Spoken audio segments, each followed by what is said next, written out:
This news is not just about a legal proceeding.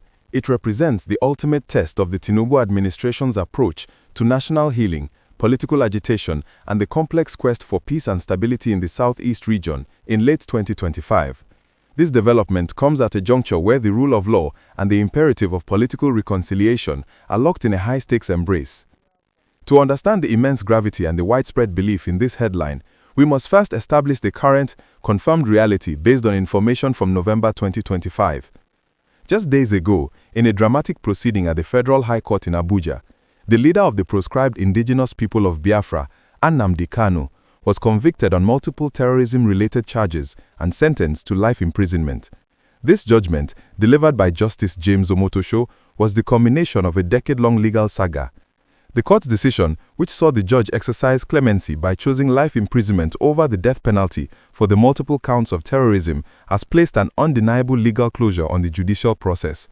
This severity, however, has also highlighted the catastrophic humanitarian, economic, and security consequences of his continued incarceration, making the next step, a political solution, the only viable path for true national healing.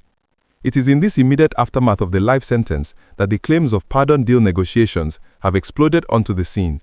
While the federal government has not made an official, public statement confirming a sit-down negotiation for a presidential pardon, the groundwork for this political solution has been intensely laid by key stakeholders.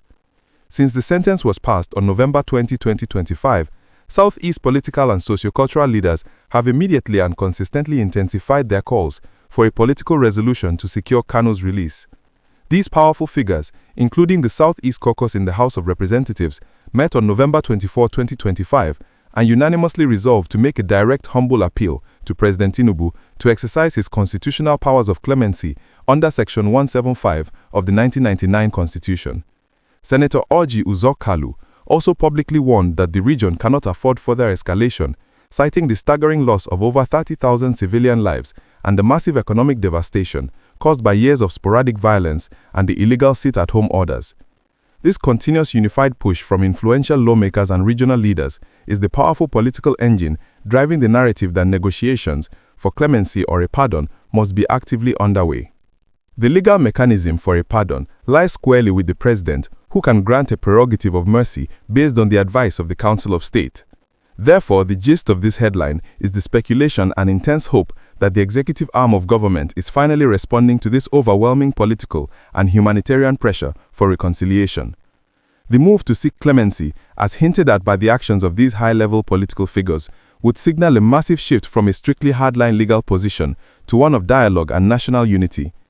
Such a shift would publicly acknowledge that the continued detention of Nnamdi Kanu has been a key driver of instability, which has not only damaged the southeast economy, but has also led to a tragic loss of lives across the region. A presidential pardon would be interpreted as an act of statesmanship, prioritizing national cohesion above the strict application of the law, a clear message that dialogue is possible even after a severe judicial process.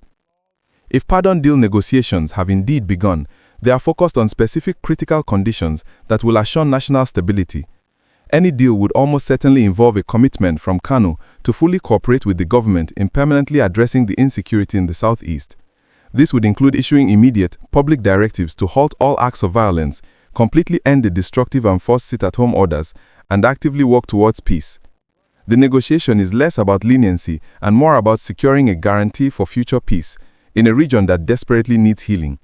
The Tinubu administration has often emphasized its commitment to national healing and reform, and the resolution of the Kanu case through clemency would be a definitive legacy-defining act, demonstrating the administration's commitment to addressing underlying grievances, rather than relying solely on judicial confrontation. The fact that the Southeast lawmakers are arguing that this move is an investment in Nigeria's long-term peace and cohesion underscores the widely held belief that the political solution is paramount. We want to hear from you.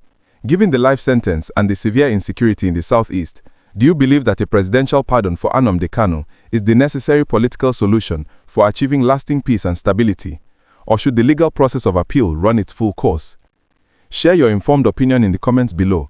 Your perspective is vital as the nation grapples with this monumental decision. If you value this detailed breakdown of the legal and political dynamics, please take a moment to hit that like button and subscribe to our channel for continuous impartial coverage of this developing story.